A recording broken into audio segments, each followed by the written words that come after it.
Caitlin Clark is being undermined by the 5 nasty players on the Indiana Fever. Let's be honest. Caitlin Clark entered her second season in the WNBA with the burden of the league's attention and a huge target on her back. Expectations were extremely high for 2025 following a record-breaking rookie season in which he led the league in assists and scored 19.4 points per game. However, the Indiana Fever have remained incredibly unreliable rather than taking off. In actuality, there are some significant weaknesses in this roster. And now, starting with the most harmful player at number 1, we're dissecting the 5 guys who brought down the Caitlin Clark period. 5th place goes to Sydney Colson. The strategy seemed straightforward when the Fever signed Sydney Colson on February 5, 2025.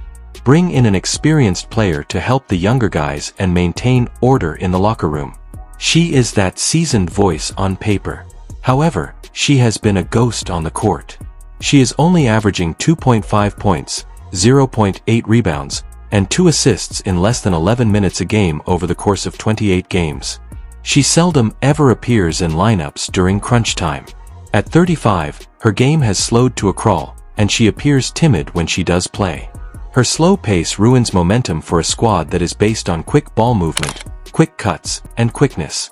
Guards that can shoot without hesitation, maintain a fast tempo, and make clutch plays are ideal for Clark.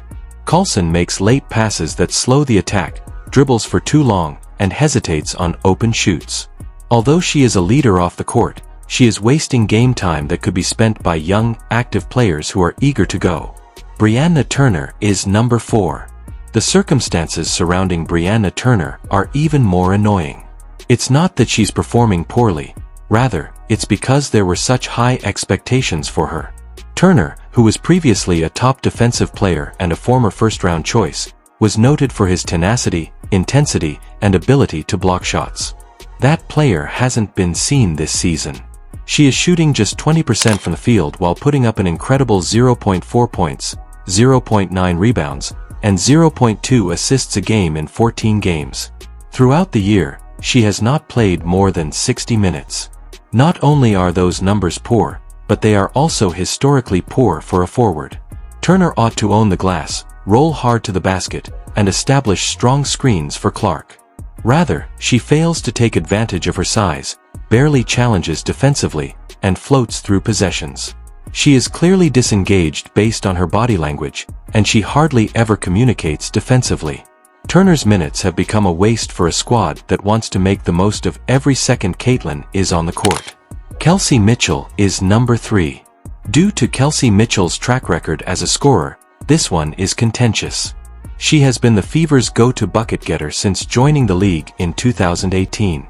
She scored more than 18 points a game the previous season. She is still averaging about 16.6 this year. The fit is the issue, not the numbers. Caitlin Clark is now the driving force behind the offensive. The squad should flow off her playmaking as the ball passes through her hands. Mitchell, meanwhile, continues to play as though she is the starting guard, over-dribbling, holding the ball for too long, and depending on isolated possessions to establish rhythm. The Fever's offense hums when Clark possesses the ball. The beat slows, the spacing gets smaller, and the flow stops as Mitchell takes over.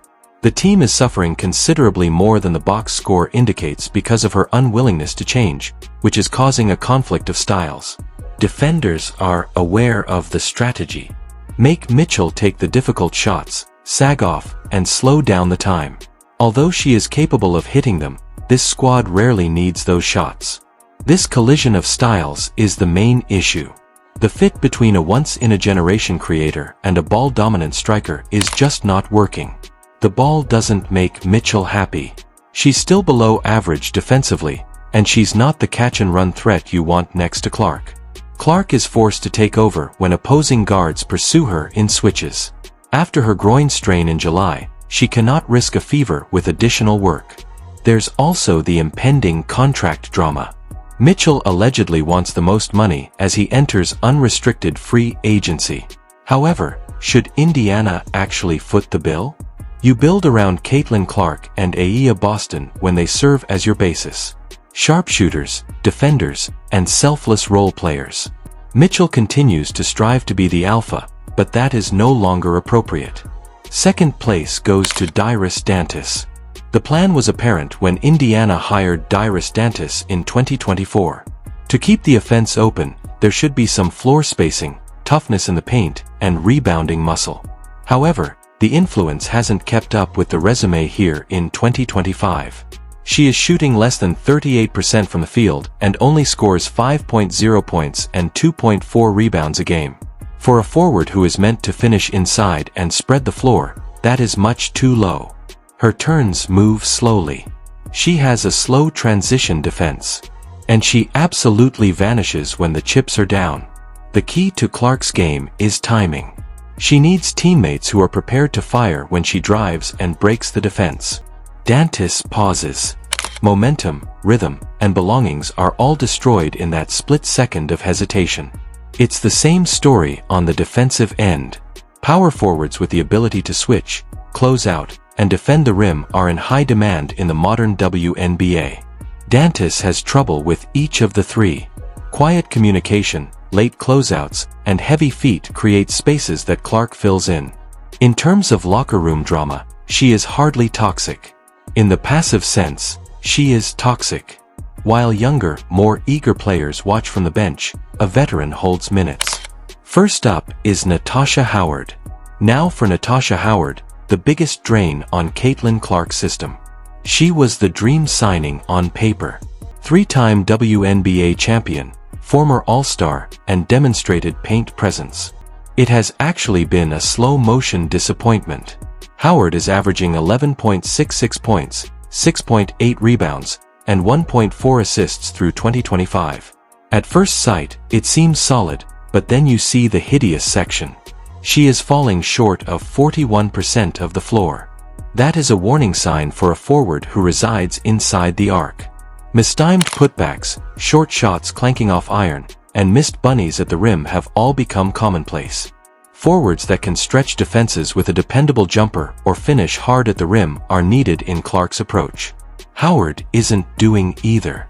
She avoids diving aggressively during pick and rolls, wanders away from the basket, and her touch is all over the place when she does manage to get the ball moving. Because of Howard's unreliability, Clark is under more pressure to carry the momentum and the scoring, which is a responsibility no point guard should have to bear alone, rather than being the dependable experienced presence that she was brought in to be. The defensive drop-off is obvious. Natasha Howard was once a switch that locked up anyone who stood up for them. Capable of guarding several locations without blinking, quick on rotations, and keen in closeouts. However, the explosion is gone around age 32. She is currently being beaten on the first step. Her revolutions come a beat too late, and her footwork is stiff. When the guards spot her in drop covering, they strike without thinking twice. She is now a defensive target rather than a defensive anchor. And enthusiasm is just as important as skill in this situation. Pay attention to her body language. Shoulders hunched following mistakes, hesitant to return to defense after missed shoots, and little to no response when teammates make a huge play. She is not the involved veteran voice this young Fever squad needs during timeouts. Instead, she is aloof.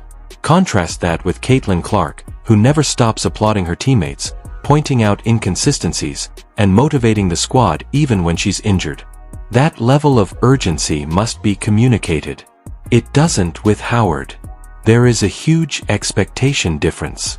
Howard wasn't introduced as a character. She was one of the top-paid veterans in Indiana and was supposed to work closely with Aaliyah Boston.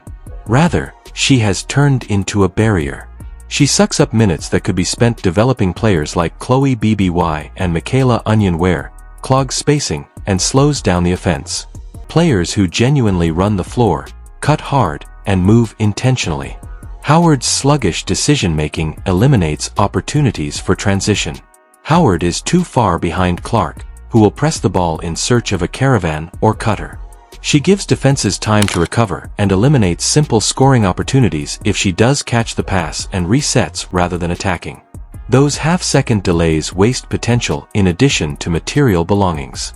At the moment, Howard embodies everything that is flawed in this system. Inconsistent speed, unsteady self-assurance, and output that isn't worthy of the salary. Clark requires a ready shooter when she drives and kicks. She needs trustworthy assistance when she calls for a switch. She needs all of the voices to be heard when the huddle starts. This season, Howard has never offered any of it. For Indiana, this is a watershed moment. The most talked about player in the league is with the Fever. A sizable fan base fueled by rookies and Clark and Boston's ideal pick-and-roll companion. She gives defenses time to recover and eliminates simple scoring opportunities if she does catch the pass and resets rather than attacking.